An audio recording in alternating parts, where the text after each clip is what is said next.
ஒரு வயதான ஜப்பானிய விவசாயி அவர் தன்னை பணக்காரனாக்கும் நெல் பயிரை அறுவடை செய்யவிருந்தார். அவருடைய பண்ணை கடலின் விளிம்பில் உள்ள கிராமத்தை பார்க்கும் உயரமான சமவெளியில் இருந்தது. ஒரு லேசான பூகம்பம் நிலத்தை உலுக்கியது. ஆனால் கிராமவாசிகள் அதற்கு பழகிவிட்டனர். எனவே அவர்கள் அதை கவனிக்கவில்லை. கடலை நோக்கி பார்த்த விவசாயி அடிவானத்தில் உள்ள நீர் இருட்டாகவும் அச்சுறுத்தலாகவும் இருப்பதைக் கண்டார். அது ஒரு சுனாமி அலை. சீக்கிரம் ஒரு டார்ச் லைட்டை எடுத்து வா என்று அவர் தன்னுடைய பேரனிடம் கத்தினார். பின்னர் அவர் அறுவடைக்கு ஆயத்தமாக இருந்த தன்னுடைய வயலின் பயிரை தீயிட்டு எரித்தார். தீயை பார்த்த 2 பேர் ஓடிச் சென்று ஆலயத்திலே வேகமாக மணி அடித்தார்கள். கீழே மணி எச்சரிக்கை மணி அடிக்கும்போது மக்கள் தங்கள் அண்டை வீட்டாரின் பயிரை காப்பாற்ற செங்குத்தான சரிவுகளில் அவசரமாக ஏறினார்கள். ஆனால் விவசாயி சமவெளியின் விளிம்பில் அவர்களை சந்தித்து இதோ இதோ என்று கத்தினார். ஒரு மிகப்பெரிய நீர்ப்பெருக்கு அவர்களை நோக்கி பாய்ந்து வருவதை அவர்கள் கண்டார்கள்.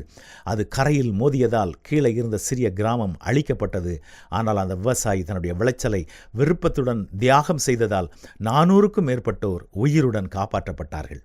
பிதாவாகிய கடவுள் தாம் மிகவும் நேசித்த ஒன்றை தம்முடைய ஒரே மகனை கைவிட்டார். இதன் விளைவாக அவர் மீதுள்ள விசுவாசத்தின் மேலும் மில்லியன் கணக்கானவர்கள் ரட்சிப்பை அனுபவிக்கிறார்கள். இயேசு கிறிஸ்துவாகிய கடவுளின் பலிக்கு நாம் எவ்வளவு நன்றியுள்ளவர்களாக இருக்க வேண்டும் இல்லையா? தேவன் தம்முடைய ஒரே பேரான குமாரனை விசுவாசிக்கிறவன் எவனோ அவன் கெட்டுப்போகாமல் நித்திய ஜீவனை அடையும்படிக்கு அவரை தந்தரளி இவ்வளவாய் உலகத்தில் அன்பு கூர்ந்தார். இந்த மாபெரும் அன்பை நாம் ஏற்றுக்கொள்வோமா?